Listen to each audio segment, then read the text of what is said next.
Be prepared, listeners, for our epic, hopefully, we'll find out, theme song! Hit it, David. Short of a score, my friends, today we can see how it ends. This podcast we do with our limited time, where ideas are spun, sometimes even in rhyme. Short of a score, my friends, who knows when this story will end?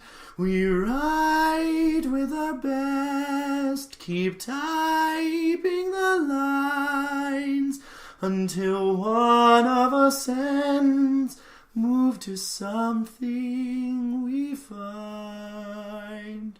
We're close to a score, you see. One more month and that's what we'll be.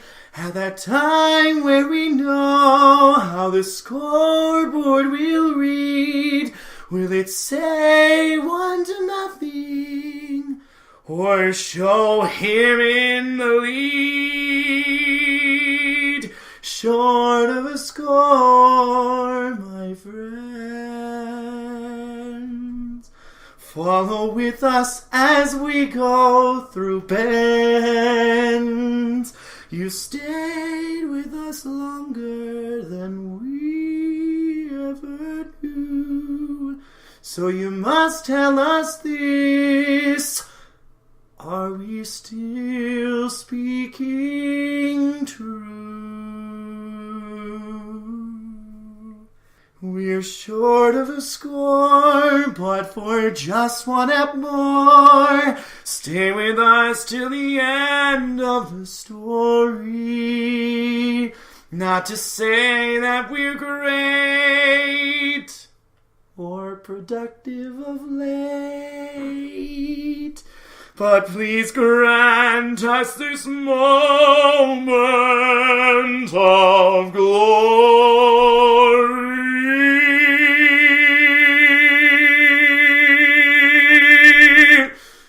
Good work, David. Have a cookie.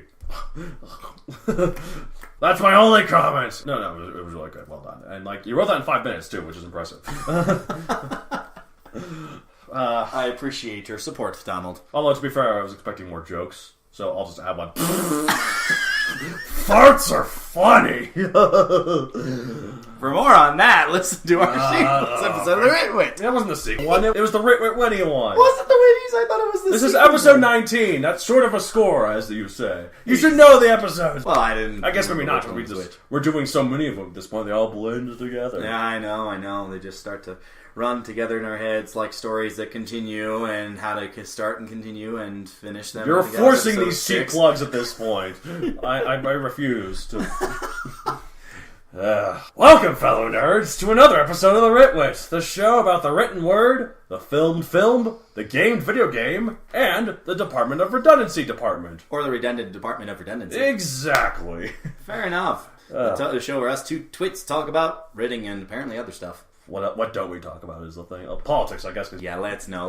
But we even have talked about that once in that one episode with the neo-Nazi thing. That is very true. So that's it. We also don't talk about religion, basically. No, we've talked about God and heaven and hell and that one thing about Diablo and such, too. Okay, that's right, because you were talking about Diablo. Okay, so I guess that the point is we talk about literally every subject ever. There's no subject too broad for us. No topic too controversial. No stone left unturned. We are really the podcast about everything. So once you listen to us, there's no point listening to anything else, listeners. Anyways, we talk about a lot of stuff. We certainly do, don't we? However, no matter what, we usually do our usual segments, so... No matter what, nothing will ever stop us from doing these segments. So except we've already skipped a couple. Well, but no, let's keep this ironclad tradition going. Absolutely. Starting with, what will we rip off from this month? You go first this month. Oh, well, thank you. Mm-hmm. There's this really interesting movie that I saw recently. Yes. And, it's kind of like counterculture. Like, I don't think anyone's really seen this movie at all. It's about this guy who goes around with a flashing purple suit. Yeah. So you're talking about the Phantom? No. The Shadow knows. No, that's not what I'm talking about. I'm talking about Black Panther! You haven't heard of Black Panther? I said it's counterculture. You're so racist, David. What? I said I just watched it. That makes no sense. Okay, fine. Well, tell us about Black Panther. All right. Well, I mean, it was really interesting because they had the sequence in the beginning, and I think it was T'Chaka's voice was talking about how... Yeah, to like a young T'Challa. Yeah. Something like that. I don't know. You know, they show how these 5 tribes come together and they form around this deposit of vibranium, the largest in the world. And so it technically like exists as like separate nation states. They're all like different tribes, right? But they kind of cooperate. And so like every time a new ruler is appointed, they have somewhat of a democratic chance to just prove your might, kind of thing. I really like that idea. Sounds interesting. There's one fight with spoilers that I can't actually. I don't want to spoil it for you all, so I won't say that. I mean, at this point, everyone on the planet, other than you, except for just now, have seen Black Panther, though. To be fair, but it's only like 4 weeks old. Come on. Yeah, no, okay. Anyway, any of the tribes had the chance to submit their champion and say, "Okay, no, I want to take over." And as opposed to the monarchy, where it's always the same bloodline and all the hijinks that ensue of crossbreeding and interbreeding to all that stuff, I like that better. However, I have to point out that I'm not exactly African in heritage, so it's really hard to use this idea. You are a mutt, we joke about. I say I am a mutt, yes. You're from everywhere, but you are very white. You're a mutt of every white culture. But that's the thing, like I don't have a direct experience with African culture, no real background, like what happened to the African Americans during times of slavery and all that stuff. I can't bad stuff. I draw assume. on that. No background information to draw on. I mean, yes, I could do some like intense research to figure it out. Who has time for that? It's one of those things that I just don't see much of a purpose for me to do that in a story that I'm currently writing. Right. So, in other words, it's only slightly more pipe than dream. Well, if only ever so slightly. Right. I do like that how they kind of merged democracy with monarchy. That sounds like a cool idea. Like it has at first it's like traditional monarchy, but yeah, like I'm assuming like if one of the challengers wins and they keep going and they have kids, it's a monarchy until once again someone's like, hey, the challenger. Yeah, exactly. The next one has it's like the monarchy of this tribe and the monarchy of this tribe, as opposed to this tribe has always been the ruling leader and nobody has any other say. Right. Exactly. That sounds cool. All right, well, that sounds cool. All right, so what are you ripping off from this one? There's this. I just saw this movie. It's interesting. I don't know if you've heard of it. I think it's getting some mild publicity at this point. Mild? Mild. Sounds like it's cult classic. Cult classic? Actually, no, maybe not even that. That's a little bit too obscure. Too obscure for a cult classic? I don't think there's anything too obscure for I don't know. This one, I don't know. It's called Black Panther. What? You have not seen Black Panther until just now? No. What are you, racist? Yeah. I'm so racist, guys. Okay, so I saw Black Panther. Oh, this is such a good joke. I'm glad we came up with this.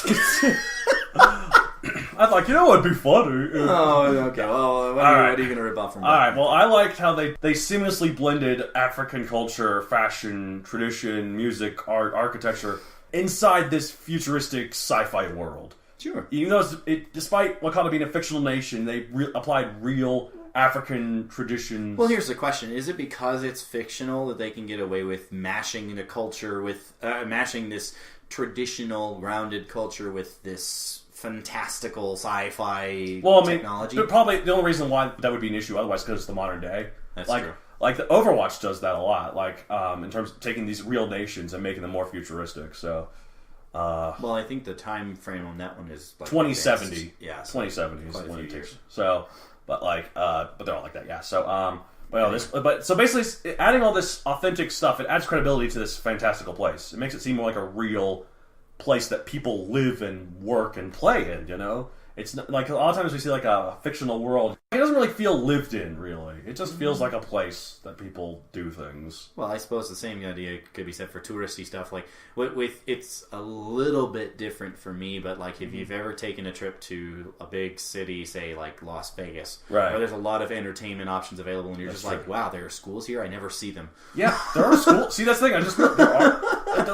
There must be because there are. There must be like elementary schools too, and preschools. There are permanent residents, but like you never see the schools. schools Man, because that's you're weird. not going there for it, right? Yeah, that's so it weird doesn't feel lived in. To be fair, I can't even picture a neighborhood in Las Vegas either. I just pictured the city. In fact, You just pictured the strip, and that's it. And at night, I'm assuming at day it looks like this horrendous desert, ugly thing. Like, well, you see the desert around you, I suppose, but yeah, no, it's.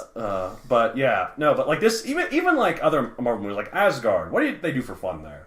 They watch those plays. They kind of live in a paradise. It almost seems like they don't. They But, can't not. Have It's fun. weird to imagine people other than Thor and other mighty warriors Other just Asgardians. living their lives there. That's true. But Wakanda seems like a real place that like a real kid could grow up and become like a normal person with a job or what. Yeah. I don't know exactly what, but like it feels more authentic. Like so despite all these like spaceship like jets, holograms, force field, cloaking devices, all this other crazy stuff, it feels more real. Sure. Because of all that melding of real stuff into it. And like one thing I could rip off from that is like if there's ever a Megazoic movie at some point farther down the line, I need to work on that script. Someday I'll have that on my I the Rich Wit have lit. That's what I the Rich Wit will someday writ. What's the future tense of writ? I feel like writ is writ, I suppose. but we always use writ as past tense. What? Okay, we gotta come up with present and future tense for writ. Some other time. I honestly think it would just be writ and like use the qualifier have. But anyway, that's okay. not.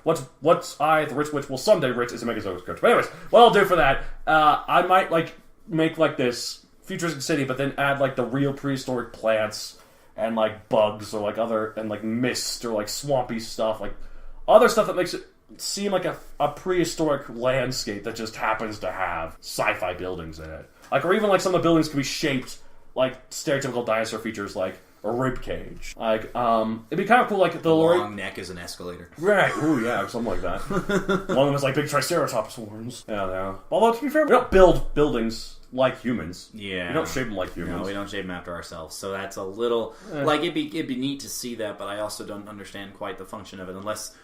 Say, like, there was some egotistical maniac in your story who. But even then, there's just more statues than buildings. Fair enough. But how do you live in those? But anyway, I mean, it's an idea, right? But like, I don't know, that's something I could do. Yeah, so that's what I'll rip off from Black Panther, the movie, this obscure movie that such obscure movie that apparently involves a guy with a purple suit. Yeah, gotta say. Did you see the purple suit? Right? I saw the purple suit, although it was so black. How did you think it was sinking the Phantom? Really? Because that's actually a purple suit. Have you seen the Phantom? Black Panther is black with some purple highlights. I said flashing purple suit, but anyway, it's only flashing purple when he gets hit. To be fair, I know. You guys should go try to find this movie.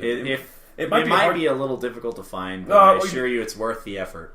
Okay, we're starting to sound really racist here, actually. It's like you have to go in the ghetto to see this movie about black people. It's what we're implying. No, I did not! It's like, a movie about black people can't possibly be big. You're the one who's saying it was practically a cult classic, and I'm actually smaller than I regret this so much. This is an amazing movie. We went to the theater that was full of pasty white people like us, so... Yeah, I'm really happy to see this movie's doing so well. It was a phenomenal movie, and it's rightfully a phenomenon. Yeah, like they think it might make more than the Avengers domestically, which would be amazing. That would be pretty incredible. And they're being really smart by tying in the marketing for Avengers: Infinity War to show, the final battle is probably going to take place in Wakanda. It seems like Well, I mean, how else would you involve the king if he? I mean, yes, at the end of a small spoiler. At the end of the movie, Wakanda kind of reveals more of itself to the world. Right. It's been very isolated. Not too much, but reveals more of itself. We don't know to what extent, to be fair, though. True. We only see, like, a snippet of it. But, like, you would think that if he is committed to protecting his people, that King T'Challa would not get himself involved unless it threatened Wakanda, like, almost directly. Well, that's why the main theory is that the Soul Stone is somewhere in Wakanda.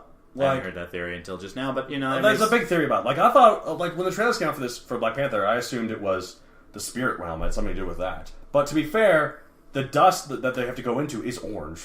Maybe they ground it up. I don't know.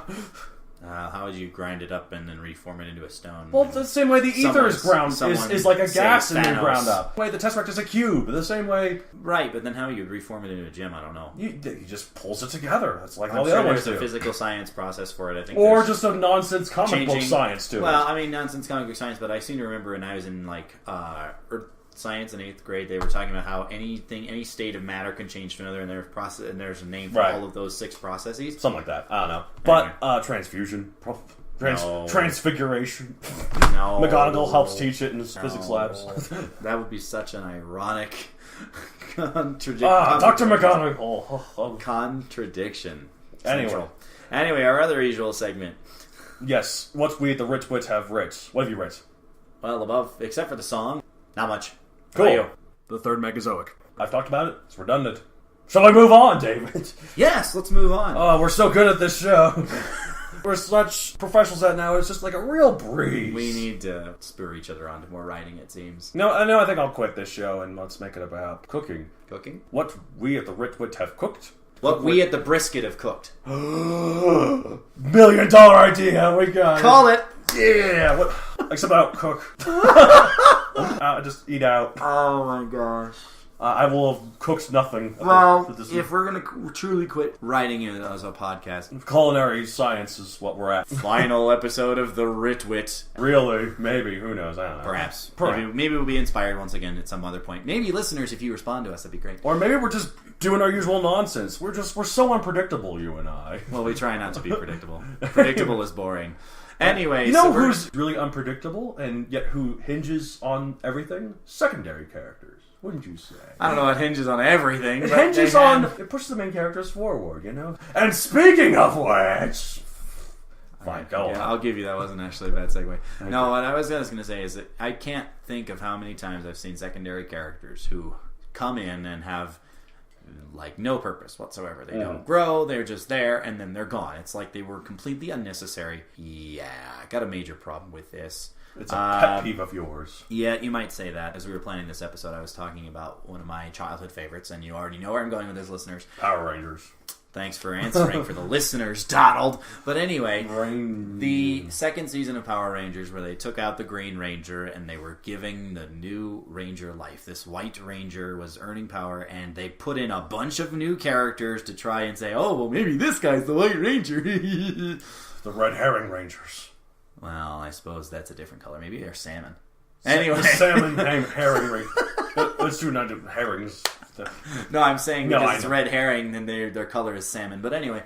But it's another fish other than herring. That's the joke. I get it now. Anyway. It's funny because you explained it. It sucks because I had to explain it. Yeah, anyway, just like the joke in the title song, he didn't understand that until I'm an idiot, listeners. You have your moments. I said it. Of genius and of idiocy.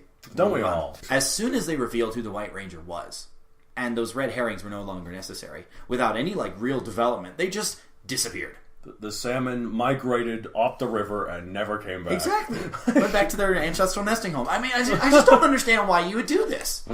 Yes, okay, in those particular cases, they were red herrings, so they had some purpose, I suppose. But other than that, they didn't do anything. Why? What's the point of that? Yeah, see, if I had written that, I would have made it so that, the characters who are red herrings to who this other ranger would be, you just keep them in and write something new for them. Do something with them. Yeah, even if it's not what you originally planned. If you originally planned them to just be a red herring, that doesn't mean you just have to throw them away. That doesn't mean they stop there. Yeah, you don't have to just throw them away. You can do other things with them. Yes. Characters evolve. Yes, absolutely. So today we're doing what I'd like to call our useful secondary characters workshop. Oh yeah, So, just as a quick disclaimer, yes, please, God, don't simply create a character to inhabit the same air as your headliners, your lead characters. If they can impact, even minorly, the plot of the story or the lead characters themselves, it's better than simply putting another face in for variety. Oh yeah, I've done 17 million things with this character. Maybe I should introduce a new one just to do this one thing. I mean, to be fair, sometimes people like having an encyclopedia full of thousands of different characters. Check the box. Token white male. Token white male? Oh wait, sorry, I'm still being influenced by Black Panther. Oh, that's true. But I mean, that's the point. Token female, token Asian. Okay, checked it off. All right, now he's done. Get out of here. Token tough guy, token wimpy guy. Oh my gosh, it's so annoying. If you token find yourself doing this, if you find yourself having this problem, consider eliminating the needless character and give that task to someone else who's already there, who already means something more to the story. It's probably easy. Mm-hmm. But should that be too difficult for you to swallow? Well, we have some tips. We're here to help, listeners. We got this writing knowledge crammed within our thick skulls. with all this power, and as they say, with great power comes great responsibility. And it is our responsibility to bestow some of this wondrous knowledge of writing onto you listeners. Because we are better than you. This, how I wanted to think about this, and how Donald so graciously agreed to let me think about this is, of course, we're going to talk about some of the main types of secondary characters and how to give them impact. We love to align our topic point. I'm really we tired. love making our lists. I'm really tired. Here, hold on. This is like a 5-shot Americano. There we go. I'm all pumped up with caffeine. Let's do this. All right. So our first main kind of secondary character, as in not somebody you'd bill on the top marquee. This is somebody who's like, oh yeah, also starring. I mean, unless it's a romance story, in which case they're equally billed. Okay, thanks for spoiling it. What is it? It's a love interest. Oh yeah, it's like you and I, in a platonic way. No, I'm talking about you and I with our respective girlfriends. Get your mind out of the gutter. Well, there's nobody else in the room. I mean, come on. No. Your animal magnetism, the powers of the panther are compelling. This is a safe zone. If you need to come out, please just let me know. It's just you and me and all the thousands of listeners, including your family and my family. Right? Yeah, right. That's okay. Yeah. Anyway, for love interests, yes. Like, one of the things that I wanted to mention here is, like, you give them a character of their own. Like, this is, I'd say, pretty much a requirement. Like, if you don't do this, you might as well not have a love interest. Because what's the point? They're not a trophy. Exactly, they're not a trophy, and they're their own person. Or dinosaur. Right. Whatever their own character. Whatever species you prefer. Right, they're their own character. Maybe not even the same species. Exactly, yeah. Did you see the one Best Picture this year, The Shape of Water? That's a story between a mute girl and a fish man. It's a love story between monsters. I mean, a mute girl? What a monster! Ah! You're so offensive. Equal opportunity, but we are so offensive. But anyway. Yeah, exactly. Yeah, I mean, the whole point of it is, if the only development that a love interest gets is simply tied to the main character. If their motivation is all tied to the main character, right, then they're just like some weight that hangs around the thing. They're not the character of their own. They're an extension of the character that they're the love interest to. They're a satellite, if you will. Oh, okay. Like they're like a satellite that orbits the main character. Something about how he's the center of the universe. And exactly.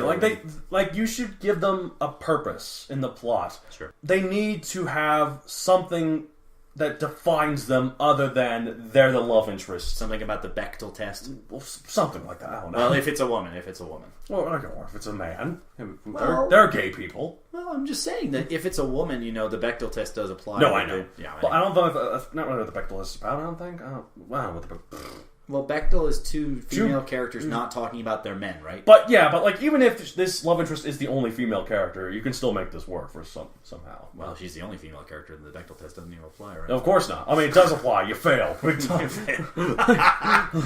But we got to thank that guy. Maybe we should get him to sponsor one. Mr. Bechdel. I'm assuming it's a woman. We should get him to sponsor one of our episodes. Don't assume genders, David. I'm sorry, Donald. Yeah, no, we should. But I think a lot of these characters, they tend to be either just glossed over, like, oh, you got the girl. Sorry, generalizing. You got the girl. Congratulations. Here's your prize. Yes. And they just sit up on a shelf and gather dust. Like, they don't do anything. Why must they not do anything? Are they not living, breathing, have their own ambitions and ideas? Yes, a lot of their interests may be related to the character they are attaching themselves to, but that doesn't mean that is all they are. Right. Out of all these, I feel like if this is the one that if you screw it up, people are more likely to notice and really dislike this character. Or they'll start shipping him with somebody else. Right, exactly. Someone who they actually have chemistry with, Well, if you're not writing chemistry for a love interest, then you need a different podcast to help with that. Yeah, or a different episode. That should. I don't know. What is chemistry? What is this? I'm no scientist. NaCl, salt. Man, we're so good with our jokes. Such unpredictable humor. You must be wearing Astro pads because your butt is out of this world. Oh my god. I'm single, listeners. You must be the sun because the world just wants to revolve around you. Actually, that one might be pretty good. It's better than some I've heard. Oh, I can't think of it. I've heard a really good one. What was it? Did you fall from the sky? Because you are so hot like a star. That is so forced. Oh my god. Oh, no, I got it. Hit me. You must be a meteor because your tail's got something behind it. Oh, for God's... You gotta start a meteor. This must be a meteor because your tail got something behind it and we really made impact, right? The other way it's not a meteor. Okay. Anyway, obviously the two of us are not love interests. But, you can forgive my bad jokes because you're my best friend. Well, thank you for cooperating on that segue. Speaking of which, that's another interesting type of secondary character. I do want to point one out... of my favorites, I do want to point out that not all best friend types are purely secondary characters. Yeah, exactly. Like, I love this trope so much as a writing that it doesn't actually apply here because they're often just another main character. Like... That's fair. I mean, one of my things with it is, like, I kind of think about it, every single story, you kind of got, like, this non-existent movie poster, and, like, the lead characters, the headline characters, the ones you want people to pay the most attention to, sometimes the best friend is listed up there, billed at the top billing the same way as his buddy. But not always. Right, always, yeah, exactly. Sometimes they're, like the old high school buddy, and as this hero moves on, they find a new friend, and so it starts to displace the old one. So the old one's just a piece of the action, as opposed to like equal billing. I would say that if you've read Megazoic, and if you haven't, buy it on Amazon.com.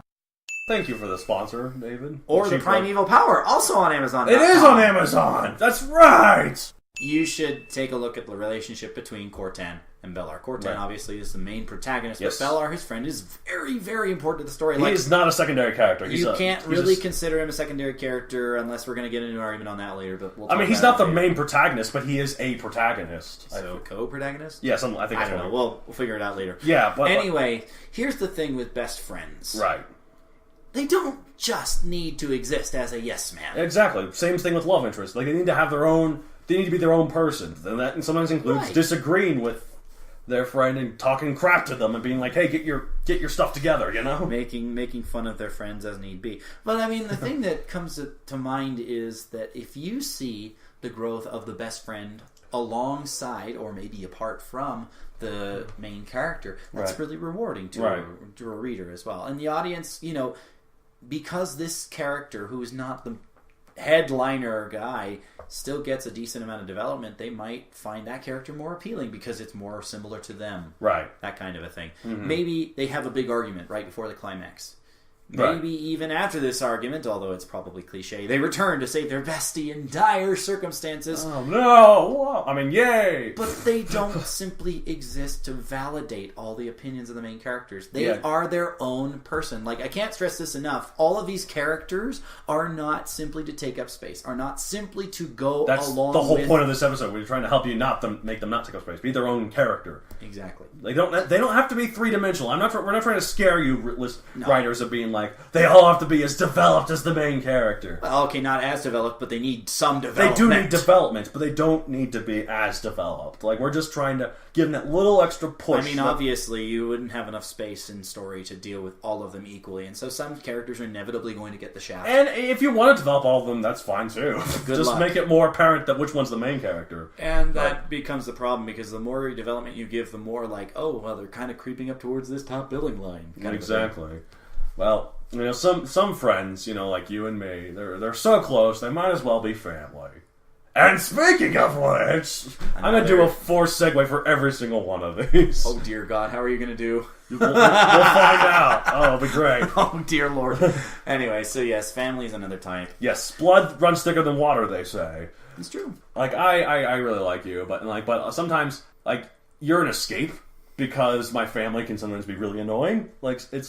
That's why I think, I don't really see myself being a father, anytime soon, just because I feel like it's a lot of responsibility. However, I am loving being an uncle. I have my niece and nephew. There used to be this shirt, and I'm sure that some of the listeners have seen something like this before, but, if mom says no, just ask grandma. Well, yeah, exactly. I saw this one comic, these webcomics, how my mother treated me versus how my mother treats her now grandson. Right.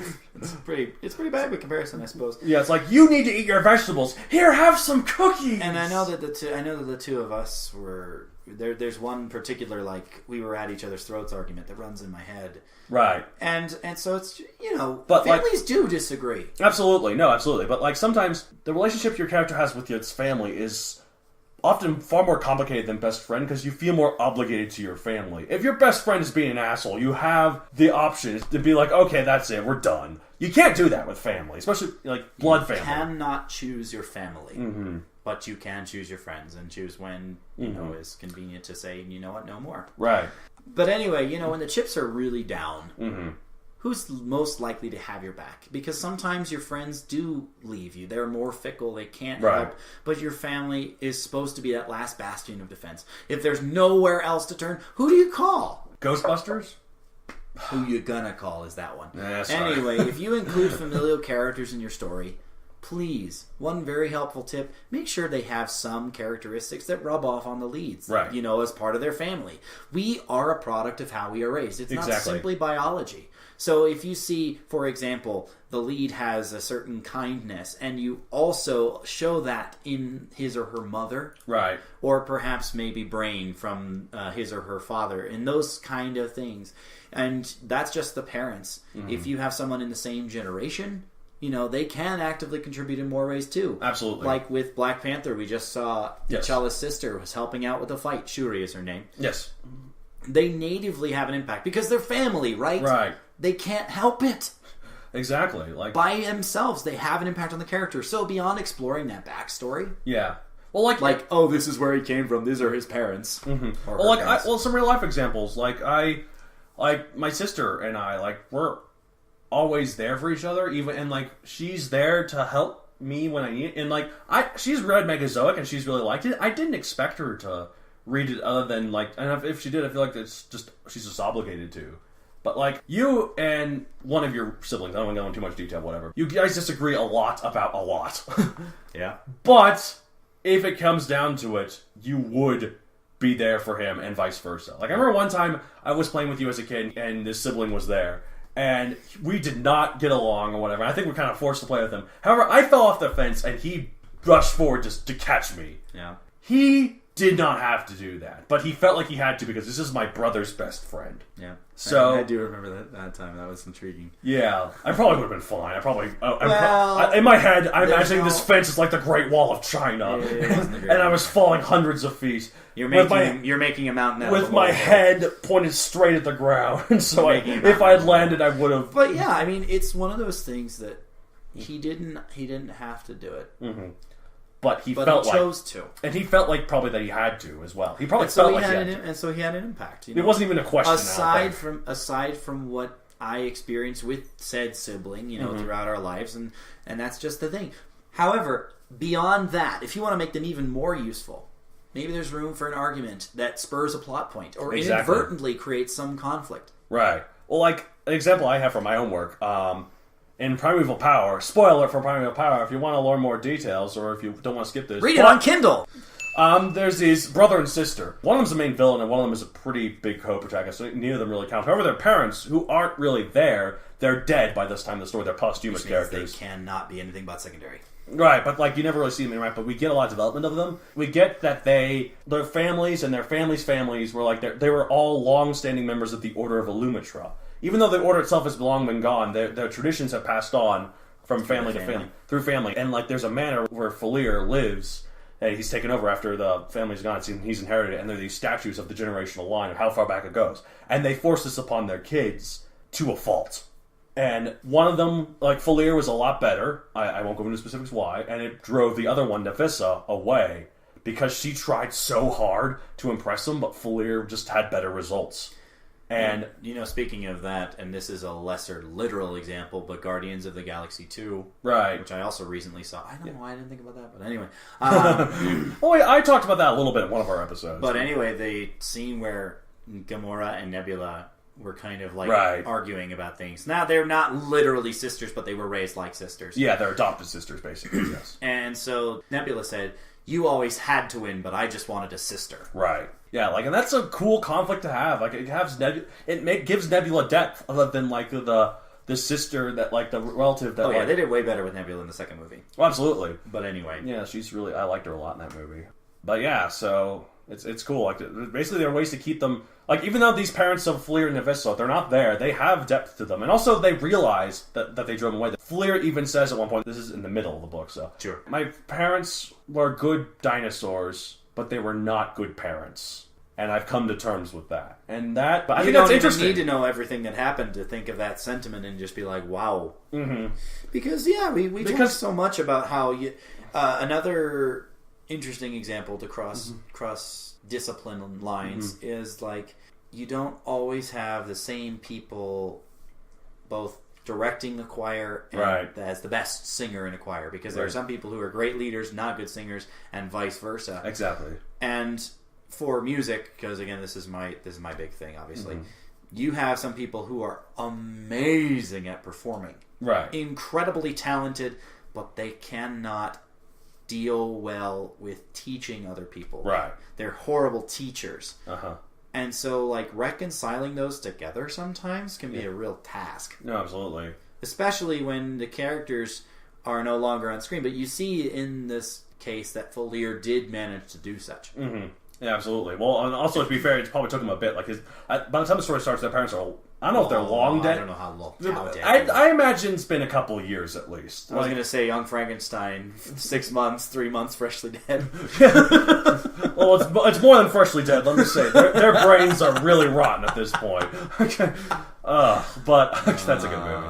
But, like, and speaking of Gamora and Nebula, like, that, for the second movie, say they're a lot better than siblings, but in the first movie, they're more like rivals, wouldn't you say?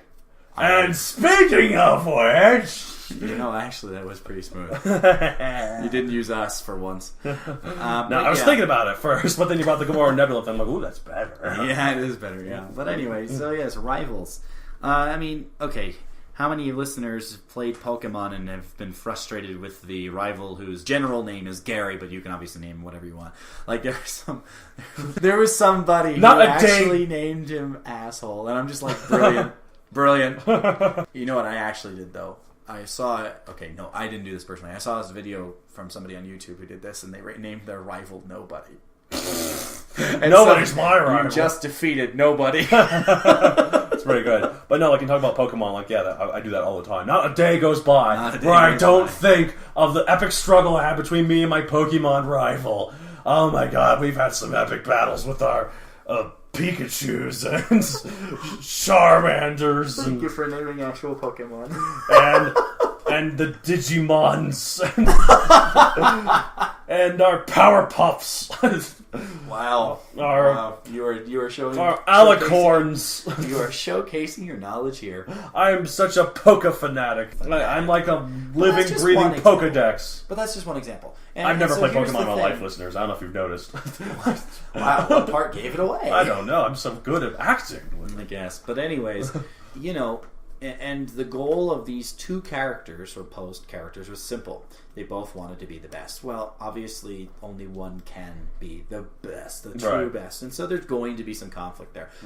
But not all rivals have to be that way. Their disagreements don't always need to be petty. Exactly. Well, like...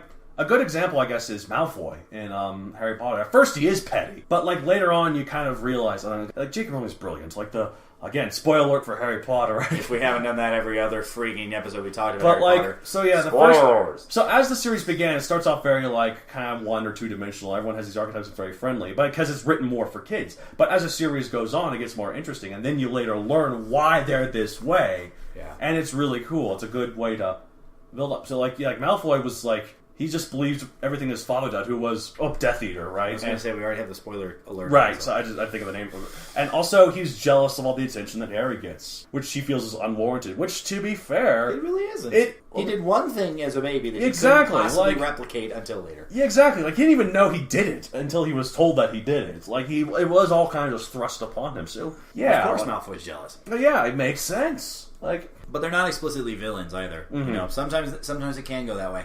Like, if they actively inhibit your character's progress, like, no, you can't go do this thing, you're gonna fight with me, kind of a thing. Right. That at least gives them more functionality in your plot. Right. Makes them better than just, oh, I'm better than you, I'll let you go today. I'm going to beat you next time. Or I'm worse than you, but I'm gonna keep trying to prove myself because I'm well, really they never annoying. admit to being worse, I suppose. Well, I know, but that's what I'm saying. That's what that would be in the story. Right, but maybe it's something that allows their bias to show, and so they start turning into more of a villainous character. Mm-hmm. But even if you do that, at least there's more dynamism and purpose for that character, rather than, oh, he just has a rival because I thought it was a cool idea. I wanted there to be Gary Oak in my story. Yeah, Gary Oak.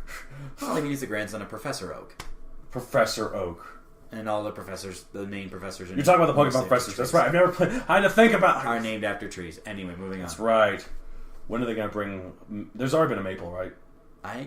Elm, Birch, Rowan. Whoa.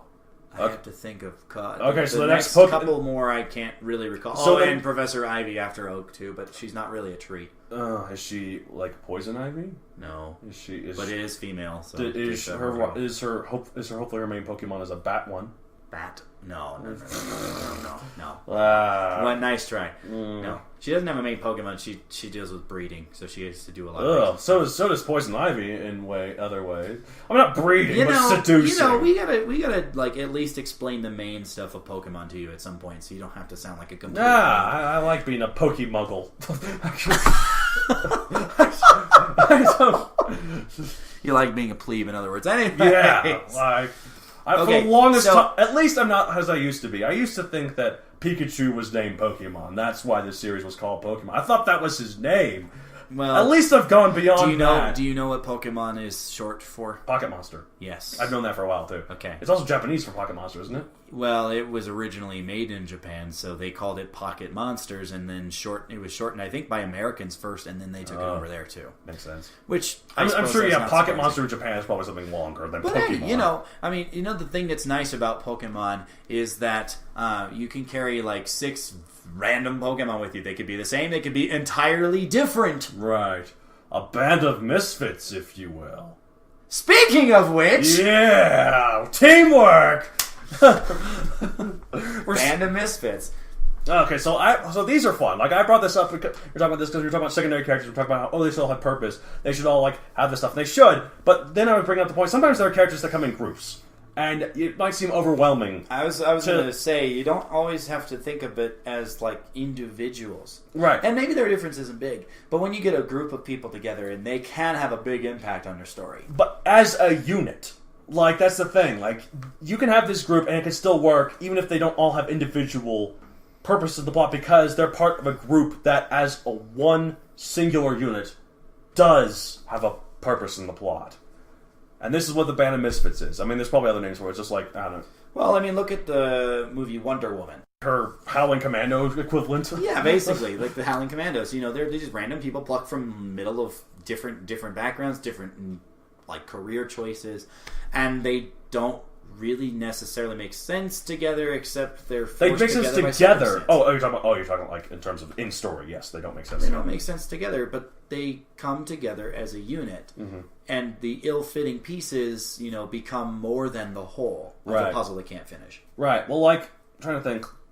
The fellowships, you use the literature, for example. Yes. I mean, some of them have more depth than others, especially Aragorn. And, well, gee, I wonder why. I mean, he's the titular king in Return of the King. Exactly. So, spoiler alert for Lord of the Rings, if you haven't read that. 60-year-old book. If you haven't read that, what are you doing? But, Or if you haven't seen the movies, what are you doing? I mean, to be fair, you haven't seen the movies. I haven't seen all the movies. I've seen the first one.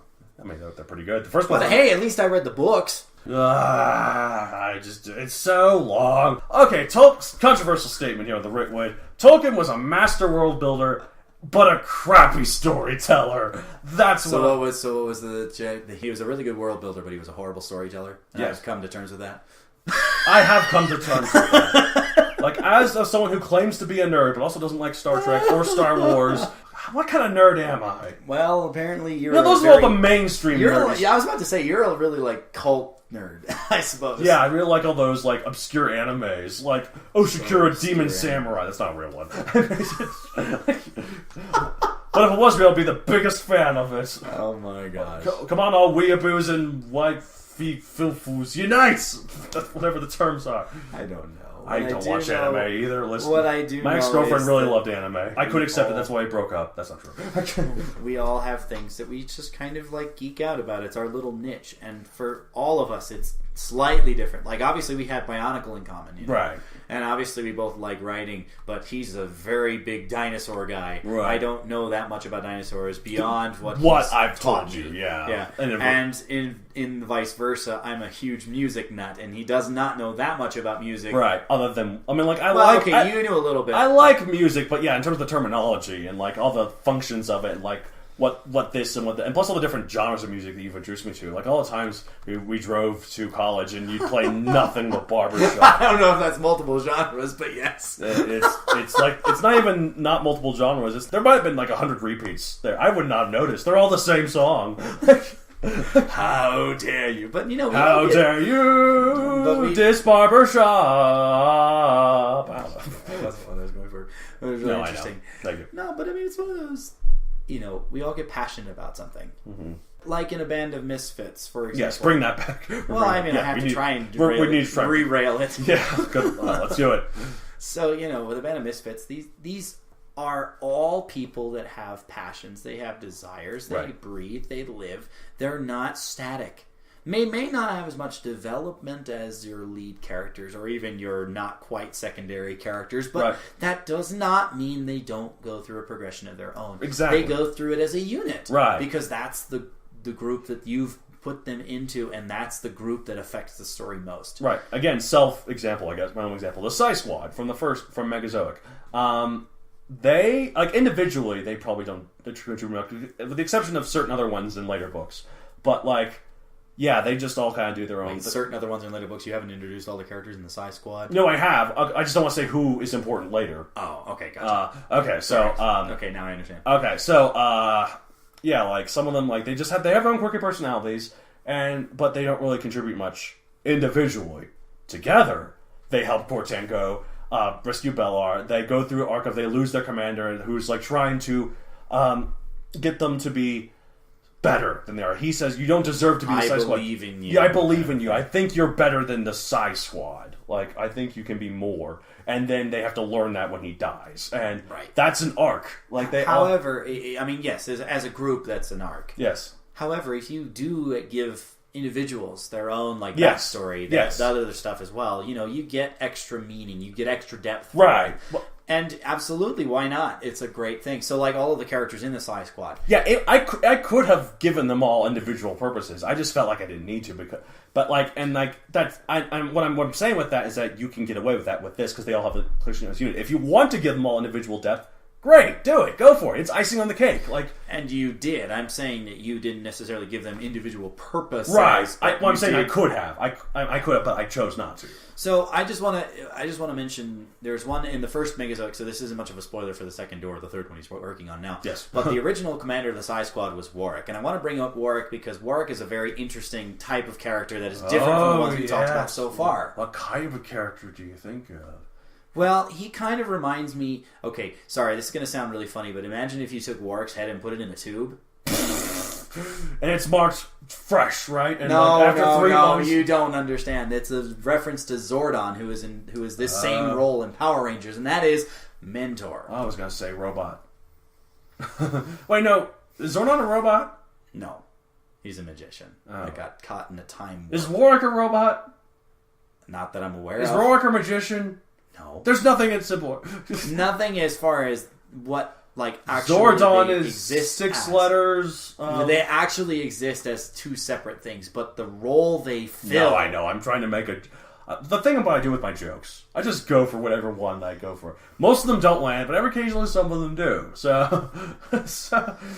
And what is Warwick to the Psy Squad? He's their mentor. Oh, yeah, I'm sorry. Okay. Like, we have a character like this. And speaking of which, I ruined that. We're talking about mentors. What gave that away?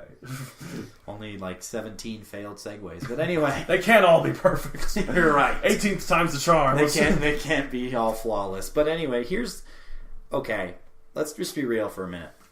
Obviously, mentors hold an important role in the hero's journey. For a little more on this, we talked about in episode 1 of the Writ. Our humble beginnings. That Back with in our itself, terrible audio equipment. well, separate microphones too. That in itself would be enough for this type of character, you know, to give them a purpose, right? Common methods. Their death inspires this hero to push the boundaries. Right, because the best way to learn a lesson is to have the teacher be dead. You have to learn it yourself. Well, that, or, you know, this is like, I'm pissed off because you just killed my mentor and now I'm going to move. Right. As opposed to, I was a little reluctant before.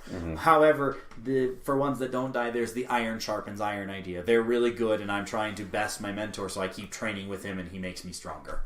Splinter, basically. Or like, I'm trying to think of other mentors that are usually alive. Right.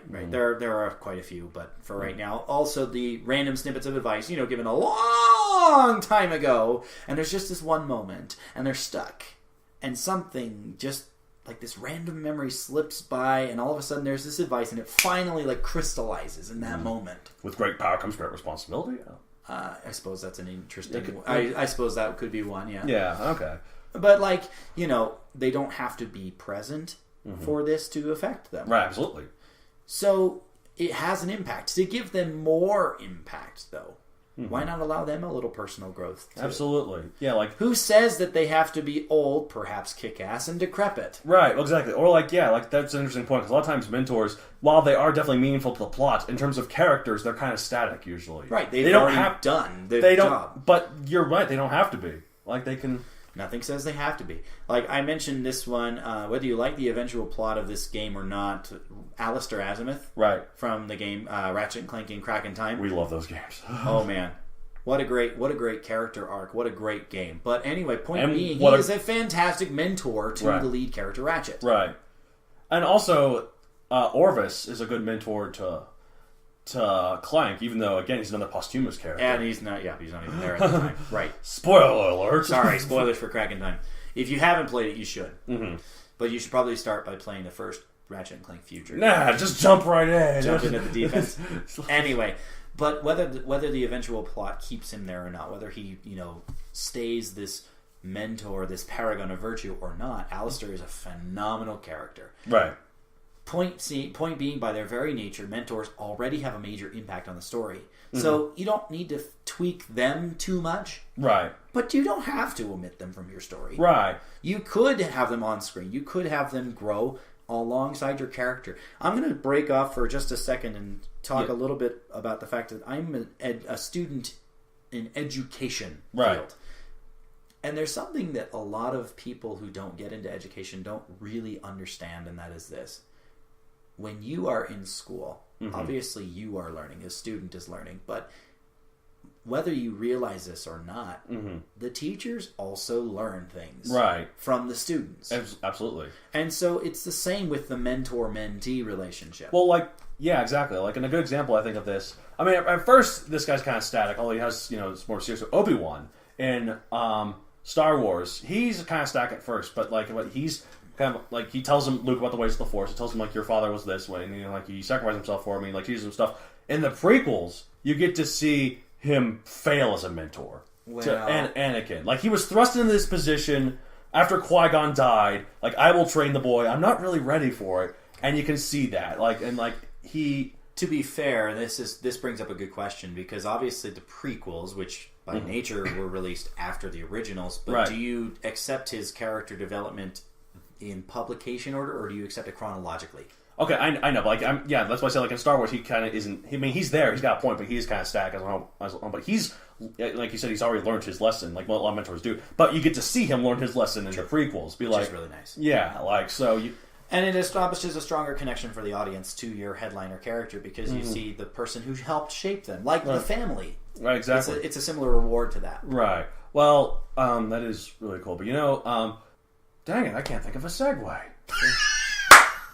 It was the last one, and I blew it. Oh. I might need some help here. Can I get my second in command to help me with this segue? Actually, I was going to say, well, let me stay with Star Wars and talk about the role that a certain Sith Lord fills to Emperor Palpatine, and that is second in command. Oh, Speaking of which. Well, Well, this was actually a two-parter, though, to be fair. So, like, we're speaking of the Sith Lord. So we'll speak about the Sith Lords first. So we got the villain side. Okay, so on the villain side, this idea of the lieutenant. The underling. Somebody who is the underling. Somebody who is not, in command, but maybe they want to be. Because they usually have their own darker ambitions. Like, I want to... So why not create some palace intrigue? Exactly. If that person goes rogue trying to meet their own goals, it could add a layer to your eventual battle. I mean, how many times... Because they're trying to avoid their former master while trying to off the guy who's also trying to kill them, kind of exactly. thing. And so it becomes a lot more complex. It adds that depth, and it adds more into your plot. Now, not all books have the space for this, but you get the idea. Theoretically, these characters all bring their own experiences and abilities to the table. So make those valuable to the story. Right, exactly. Even if it's somebody who's as adept with the Force as Darth Vader will have a different role than somebody like Grand Moff Tarkin. Right. Who is arguably the main villain of the first Star Wars movie. Like, he is on screen doing the most. And he's also the guy who's more directing the plot forward. He's the one who captures Leia, and he's the one who orders Alderaan destroyed. Yeah, and he's the one who tries to order the Rebel base destroyed. So, yeah, you've got a point. But whatever the hierarchy looks like, right? All of these characters, and you especially see this with villains because these people all have these dark desires to rule the world, and there's one obstacle in my way. No, wait, there's two obstacles in my way. I have to dethrone him and destroy him, kind of thing. Well, because an example of a bad side of this is how many people has Darth Vader choked? And we don't care. It's kind of fun to be like, that guy's dead. Because there's no depth to them. It's you spoke up against Vader? What an idiot. Dumbass. But alternatively, you get the Emperor, who there's a kind of at the end of Return of the Jedi, there's kind of both the Emperor and Darth Vader have their own kind of path idea with Luke. The Emperor wants Luke to kill Darth Vader and become his new apprentice. Right. Darth Vader wants Luke to kill the Emperor, and then they can rule the galaxy together. Right. Luke wants to hopefully not kill anyone, and he doesn't want to turn to the dark side, but try and help his father come back. Yeah, at that point, yes. So originally, he's thinking Darth Vader needs to be done with, but right. But then once he realizes he was his father, he's like, "There's still good in you." Right? Yeah, I don't want to take him out. Well, we get back to that family thing. Who's on your side and the chips are down. Oh, man. It's a good thing he believes in his family, doesn't it? No matter what, he will never, try to find, a family member and kill him in this. You cut off my hand! But, no matter what, he will never... And, he always believes people can be redeemed. It's not like he'll ever go to someone in their sleep and try to kill them out of the blue and set them on a path for darkness later. Oh, wait! He did! God, that Last Jedi was... It was his nephew instead of his father. Right? It's like character development out the window. Not necessarily. Yeah. What's the old phrase? You either die soonish, or you live long enough to see yourself become the villain. That's the exact phrase. That's when Harvey Dent said that classic line in Dark Knight. You either die soonish, or you live long enough to see yourself become the villain. Such a classic line used in all the trailers in that exact wording, and that's why that movie made $1 billion. Technical term. That one technical term drew all their attention. You either die a hero or live long enough to see yourself become the villain. Thank you for correcting me. I couldn't remember the whole phrase. To be fair, that phrase is total nonsense. There's plenty of people who live a long time and die heroes. Or they don't die a hero. They just die. Or they're just heroes their whole life. Depends on what you refer as a hero. Anyway, I'm not referring to grunts here. I'm not referring to the cannon fodder, the people who go out and accept bullets and usually die. From both the hero or the villain. The people who are generally faceless. Literally like stormtroopers. Being beat up by the hero. Like stormtroopers is a great example. I'm not referring to the stormtroopers. They're just there. They just exist. And you don't need to give them any particular depth unless it's Finn. Right. But or like that one who they tried to give depth and then killed her off twice. But no, stormtroopers, they don't have depth. Other than their main character trait is that they can't hit anything. Right. Except for in the opening scene of Star Wars, they actually are really competent. And then later on, it's must be Vader's elite guard or something. Obi-Wan's stormtrooper blasts. Only they could be so precise. I'm like, what drugs are you on, Obi-Wan? What Star Wars movies have you seen? What? Let's see. A stormtrooper gets in a fight with a red shirt. The stormtrooper misses. The red shirt dies anyway. Heart attack. Exactly. Oh my god. But the good thing about red shirts is that they're there on the hero's side. They're fellow agents on whatever mission they're on. And speaking of which, oh come on, I mean, that's it's not fair. the same All segment. right. It's still the same thing. Yeah. You know, with Ranger fan fiction, I write this a lot. You know, I always refer to them as lieutenants or the generals, for example. Right. The second in These are command people who are a bit above the band of misfits. You know, they're just people. Like an example of Black Panther is not Everett Ross. Everett Ross, yeah. Like he's not really a misfit. He's on his own sort of thing. He's the token white. He's the token white guy. Yeah. Check. Like, well, as I point out, he's not the only white guy in the movie. He's the only white good guy who gets a prominent role. So how many boxes do you have to tick down before you find him by himself? Anyway, but yeah, the colleagues, the people you work with, they may not be like really good friends, and that's why I didn't want to put this with like your best friends and that kind of thing. But they fight for the same purpose. Absolutely. But like that alone, actually, that if you just do that runs the risk of the best friend sort of thing and being like, I'm just your yes man. What's their drive to fight in this battle with you? So, yeah. So how do you make them more useful? Mm-hmm. I can't think of anything else to add to that. Just give them their own sort of. Well, like their abilities. What do they bring? Right. So Wonder Woman. Mm-hmm. The drunk Scott Charlie, or maybe he was an Irishman. Sorry, he doesn't really bring anything. He fails a shot and then sings. Okay, he fails a couple of shots because he probably has severe PTSD. Probably, yeah. He's very heavily shown he does.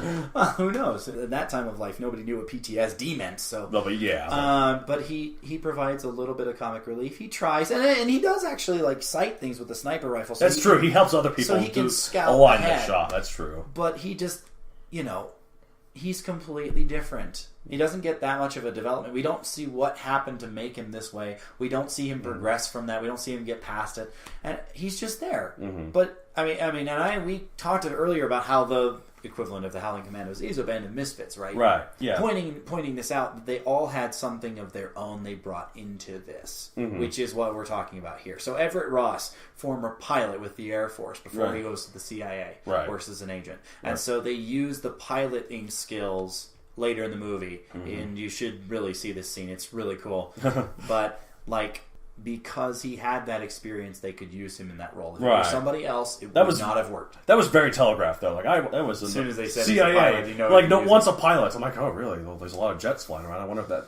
Wonder if he'll fly a jet later. Nah, that doesn't work. It's like in Independence Day, where the president mentions that he was once a pilot. So I'm like, well, yeah. So I guess, of course, Independence Day. But anyway, that's fine.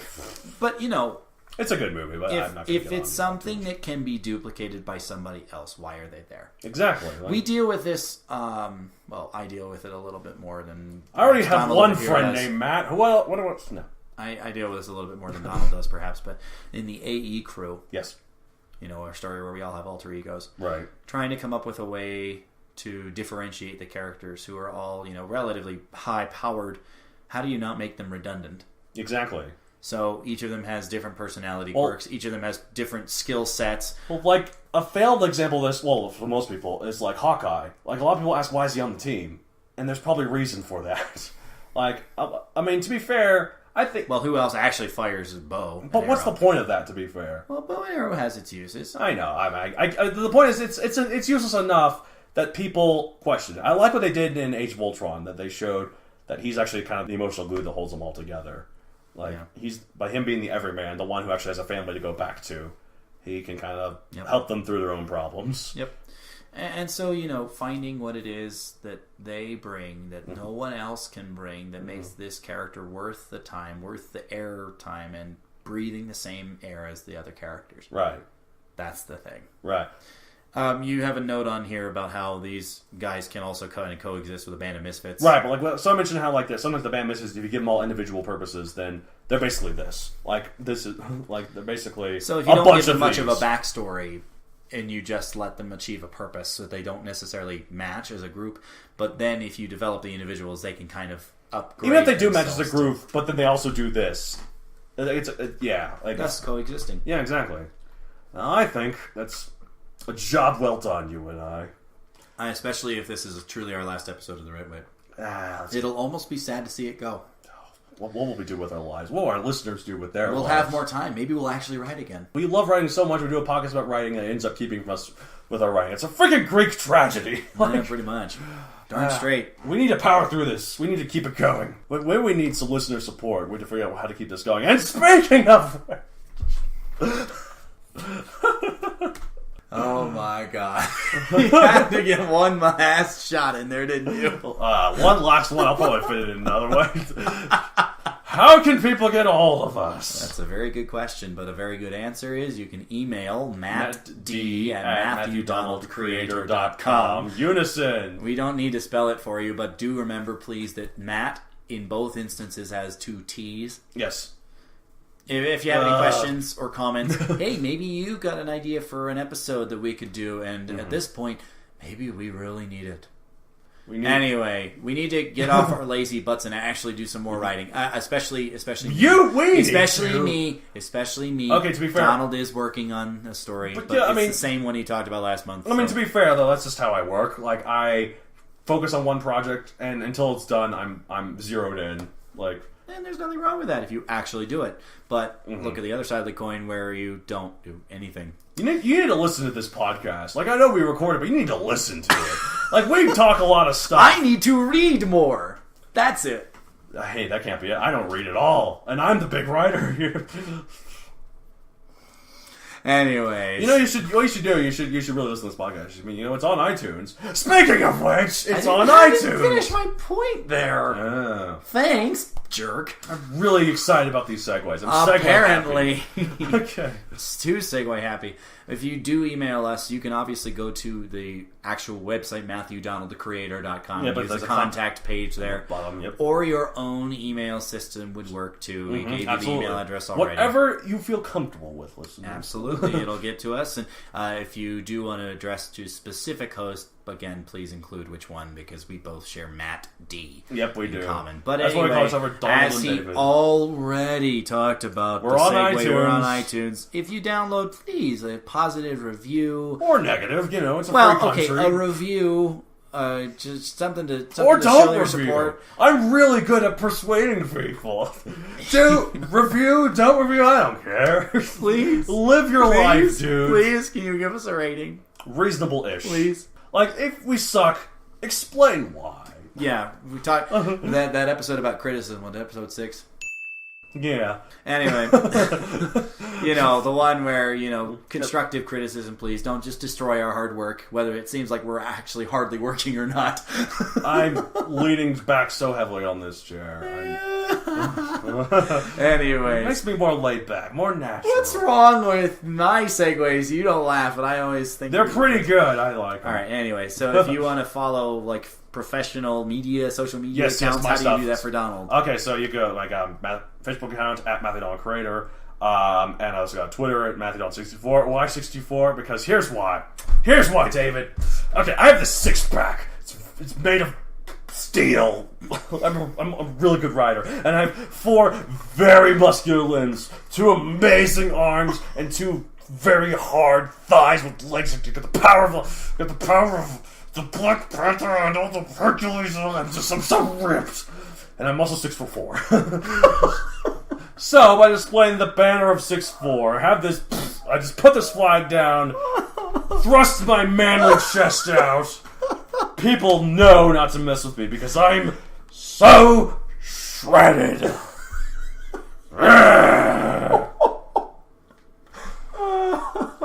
Sorry, that's actually a lie. I'm actually 6'1". The rest is real, though. I'm amazed he kept me around. Short as I am, he could probably tear me limb from limb if he's so ripped. I could fit you in my teeny tiny little pocket. Something about how he's been sending missiles over to Japan to try. You will not let that go. No, I will not let that go. But the point being, why does he even need them? If he could do that, why does he even need missiles? Why don't he just come over and threaten me like a real man? A real man will ride one of those missiles. Save a horse, ride a missile. Exactly. Well, oh man, and you can't get over this missile thing. A man shoots one missile and suddenly the world thinks he's out to get him. Can't just let it go. Well, I mean, I'm not Elsa, so there's no way I'd let it go. Good one. I try. Anyways, with that, listeners, thanks for listening to our useful secondary characters workshop. We might record something for next month. We'll be here for next month. By the way, this is all a big talking about. Well, this is all big elaborate ruse that we like to play, or is it? Or is it? You'll have to keep listening to find out. I suppose. I guess if great... two of us recording something, you'll probably see what it is, even if it's not the Writ. 19 episodes. What's the point of continuing? Like at that point, there's so We're many... short of a score. Come on, we can't stop now. But we've covered absolutely everything there ever is to be writing. There's no point anymore. Oh, so that's why I'm not writing anymore. We've done it so there's no way to do it. We've covered every basis so succinctly.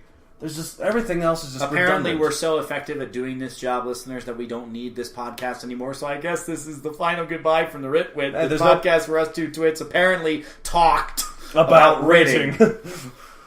I'm Matt David. I'm Matt Donald. You know what? We may not have anything to talk about and we're done, but let's keep going. I mean, why not? You know, let's just keep trudging this along until finally we just wither and die. I don't understand. You said there was no point. We've already covered everything so succinctly. We don't need another episode. There's no point in stopping either. There's no point in anything. That's the thing. Like we live. You're a complete nihilist, aren't you? Like there's no. I fire missiles. I do things without meaning. I'm a real anarchist. You know, I'm a real nihilist. Oh my gosh. So yeah, listeners, please save us from this plight. If you've got something to say, now is the time. If you don't, next month's might turn into something a little stranger. We'll see how that goes. But until then, if you're still listening to us, thanks for listening. Yep. Have a great night, listeners. You'll hear us when you hear us again. And that's the end of the show. So long. And speaking of which... The Writ